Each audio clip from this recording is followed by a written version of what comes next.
Hello YouTube, welcome to another video from Babs Creek Bushcraft and Survival. I'm out in the Tioga State Forest today hiking around, just a day hike. I'm going to build a fire and make some coffee. That's kind of no big deal, right?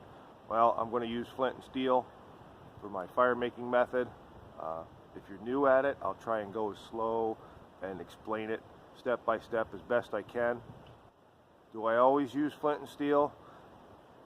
Most times, yeah. It's kind of satisfying. Let me get some firewood cut up, and I'm mostly in a hemlock stand here, so I do see some ironwood and a few beech trees. Oh, there's a cherry tree over there.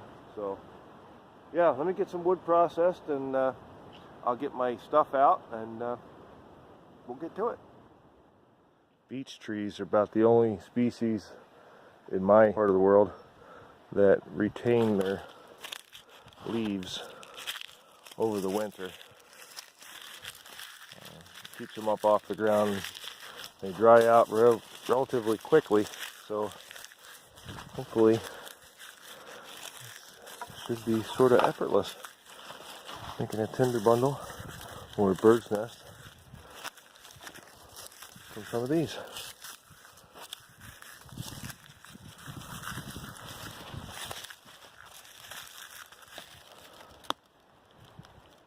I don't know whether this is a score or not.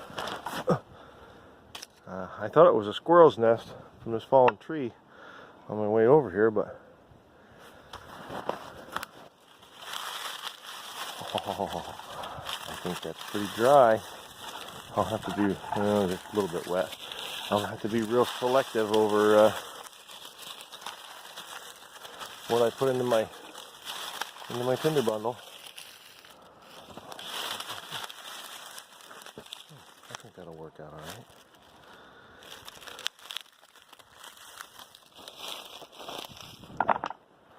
Babs Creek. Nice hole there.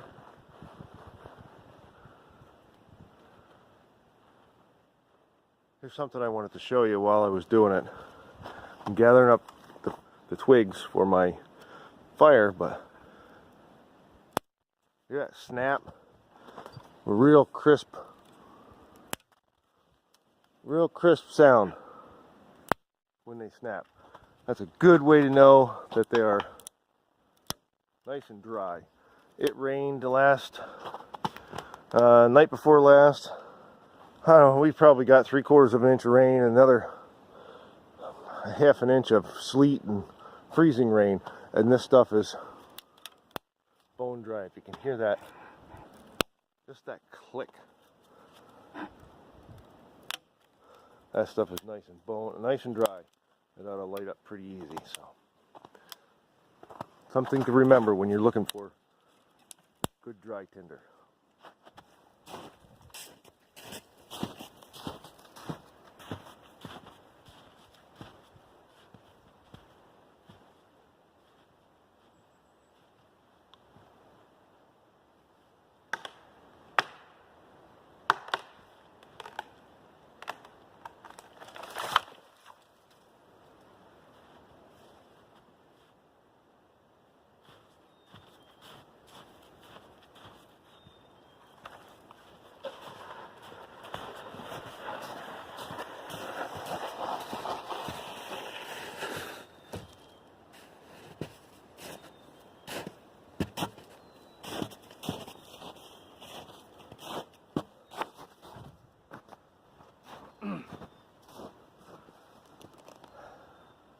Right, so any fire, I don't care what you're using, whether it's a hand drill or a magnifying glass to a propane torch, preparation is key. I'm starting my bird's nest here. Next pile is pencil sized and smaller. The next size is about my thumb in diameter. Maybe a little bigger, maybe a little smaller, roughly. And then my fuel. So I've got tinder, kindling, sort of kindling, and this could be fuel and this can be fuel for my fire. So I want to process this down, and I want to try to make it, without losing half of it, as fine as I can make it. This is about all I have in this area for to make a bird's nest out of. I'm losing most of it. If I would look at that and say, yeah, I'd want to lay my eggs in that, I'd call it good. All this fine stuff here, dump it right back in. So now I do have char cloth, so here's what we're going to do. We're going to try it and see if it works. I have high hopes.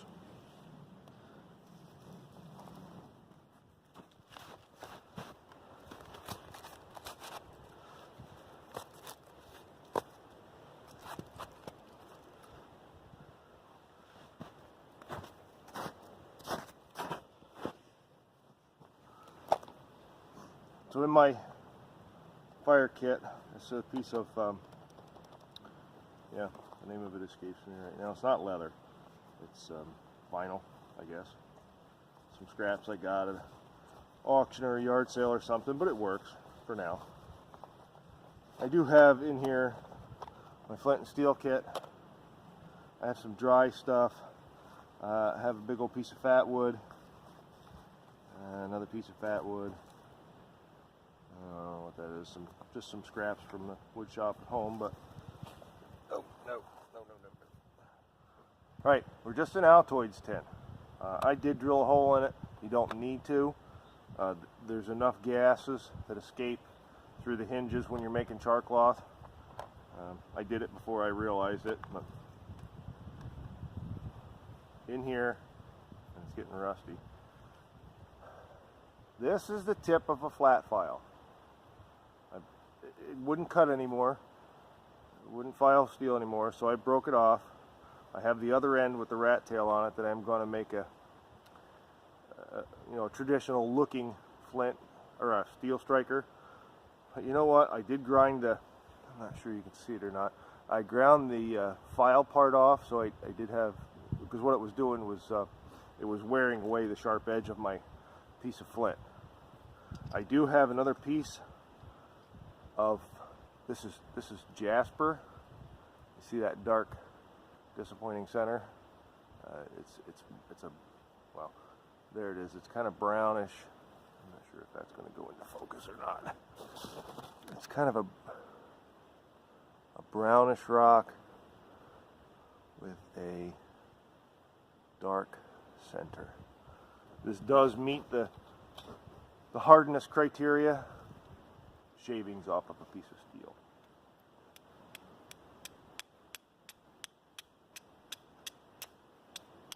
So it does work. And a piece of file.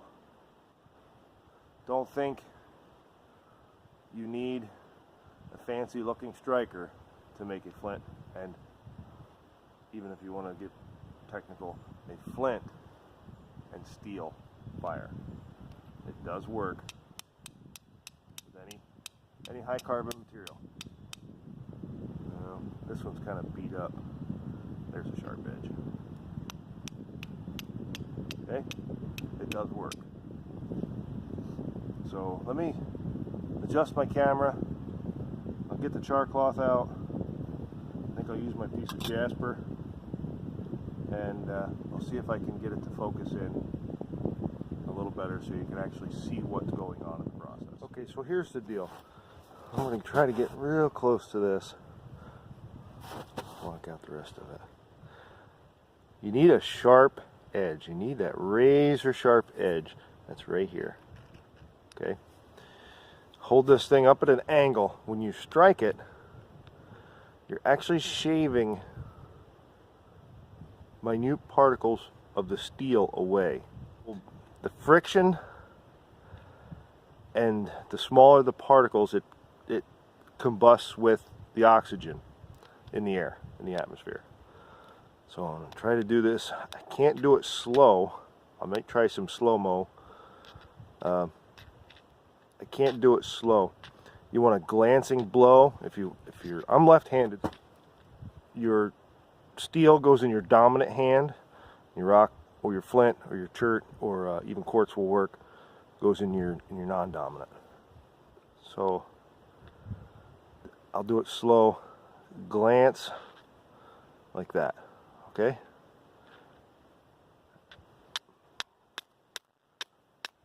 Okay. And see if you can see what happens. Oh, crap. All right. Wet flint. Will it work? Yes. If you can see what's happening, the sparks are going on top of the rock or your flint. We'll just call it flint. So most people put their char cloth on top of the flint. Let me get a little piece here just for demonstration. You want to put your char cloth on top of your flint, right by not over top of your edge, but maybe back 1/8 of an inch so sparks can jump over onto it. There. You can kind of see that it gets hot fast, so I'm going to drop it pretty quick. No, I'm not even blowing on it, just a little tiny bit of breeze here has it going. Okay. So if I was going to strike sparks into a tinder or a charred material like punk wood, I would want the flint, the stone, in my my dominant hand. I'm sorry, and the steel in my non-dominant hand, and you're basically doing the same thing. You're striking, you're shaving little pieces of. Now, did you see what's happening there? The sparks are going down. If you had a tin full of charred material, punk wood or something, and you wanted to go put your sparks into that and light your fire from that, that would be the method you would do for that.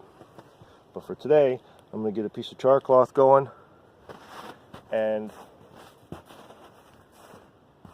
put it in my tinder bundle and get my sticks. I have all my wood processed. I'm ready to go. It's getting a little chilly and I want a cup of coffee. So let me get set up.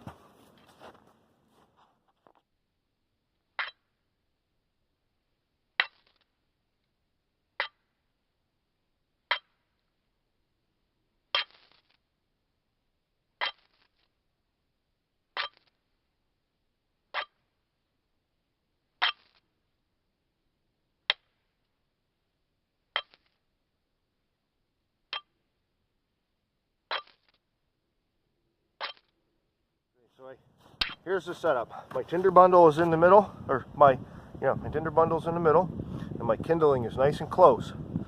Over here, probably out of frame, is my tin with my char cloth, nice and close, so I don't drop it once I get the char cloth lit and start trying to light the tinder bundle. I don't drop it and lose it. I can put it all right back in here. Okay, so got my piece of chisel. Got my piece of jasper. I found this. I live in north central Pennsylvania, and I found this walking on the beach in Cape May. I was down along Sunset Beach. If you've ever heard of it, know where I'm talking about. There's a lot of cool rocks down there. I did take my pocket knife. Knife is carbon steel, and it does produce a spark. So. If you don't want to carry around an Altoids tin, a burned up Altoids tin, people think you're strange. I do have a big piece of char cloth. My tinder bundle is, it is what it is. It's not very good for this type of fire, but here we go.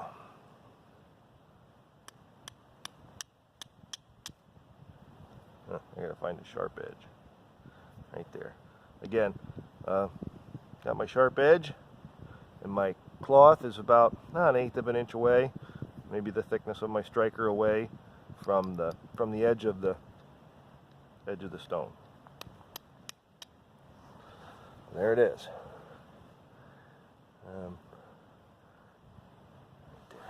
So I put my tools away, and in this tinder bundle I'm going to make a little pocket with my thumbs and nest. It's falling apart on me.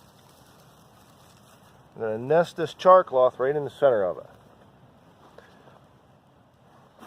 Then I'm going to start to blow on it. I'm not going to go crazy.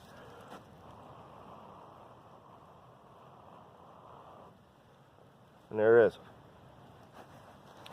So gently set it down and start feeding some of my smaller kindling on the fire.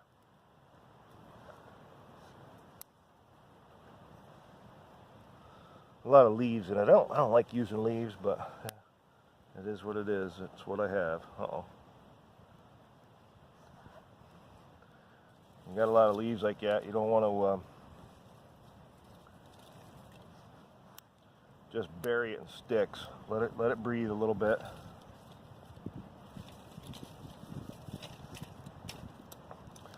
Let it get established, and you can munch them up. And kind of sprinkle.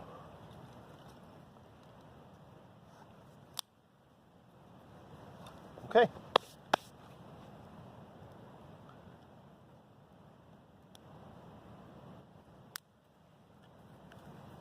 Well, I put these larger pieces of log here to kind of protect my fire and my tinder bundle. It was kind of flaky and falling apart. Protect it from the wind. I just didn't want it to blow away before I got my fire established.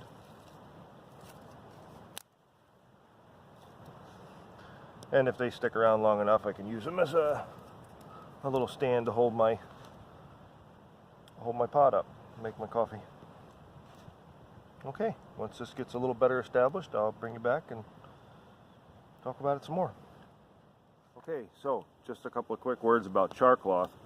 I do carry this Altoids tin. This is my complete kit. There's char cloth, my flint, and my steel in this. When I make my char cloth, I make it in this.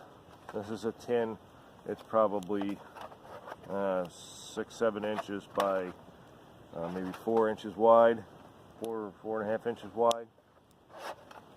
I got this at the thrift store for like 79 cents. When I make char cloth, I make it in this. I did drill holes in that. You can see them.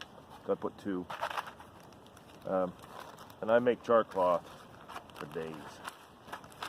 I make lots and lots of it at one time, and I move it over into the other kit. I've got some other pieces of flint in here. There's another piece of jasper. Not sure what that is. There's another piece of jasper. I think that's actual flint there as well. And I forgot I had in here till just now. Is this striker. This is a chainsaw file. I just heated the ends up, bent them into a C shape. Some of these are kind of beat up, but I don't like. A lot of people like putting their fingers through it. You miss. See where your knuckles are? You see how close they are? It makes me nervous. So I kind of hold it like that.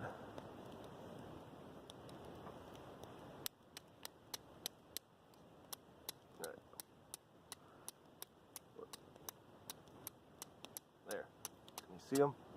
Anyway, yeah, it's just a chainsaw file. That's all it is.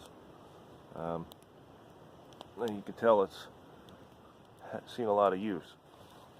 The other thing I use, and what I usually always have in my pocket, so if I see a rock that might be suspicious, that it might be, you'll have to do your own research. The hardness scale is a 7 or above. Is my little imperial jackknife. as it opens from both sides. I think that's a why they call it the one they call the jackknife. It's just a pocket knife. Yard sale, flea market, I can't remember where, but it is carbon steel. And when I was at the beach, I looked at these pieces of jasper, and they looked a little suspicious to me. They had that shine to them. I knocked them apart with another rock, and I did have my pocket knife on me. There. And I checked them. And okay, looks like my fire is ready to boil some water. Oh, I was talking about char cloth. When you make char cloth, you can char anything that you can char: cotton, denim, cotton t-shirts, undergarments, as long as they're cotton, as long as they're 100% cotton. And if you really want to get down to it, you can char anything that's ever been alive. You're able to char. What you're doing is you're taking the and I'll do a separate video on char cloth alone. I'm gonna start another series, quickie how-tos, or quick how-tos, short segments, short videos, one topic. But you're basically cooking off all the other materials and all the other particles of that, and all that remains is the carbon. You're carbonizing cotton or whatever material you're using. I like punk wood. I like char cloth because it's easy. It's not, I might get a little bit of static from this. It's not traditional. Punk wood is more traditional than char cloth, but whatever works. Neither is a chainsaw file. So if you want to really get down to it. But anyway, I see my fire is looking really good for boiling water. So maybe I'll do a couple of quick shots of that, have my coffee, and get out of here for the day.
Okay, so that's another video from Babs Creek Bushcraft and Survival.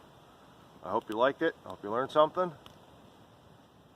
Don't give up on the flint and steel. It's a good method to know. If you fail, that's your first attempt in learning. So, thanks for watching. Don't forget to subscribe. Hit that like button. Leave me a comment if I did something wrong, if I did something right. And just say hi. Again, thanks for watching. One more thing, please, always, always, always make sure your fire is dead out before you leave the forest.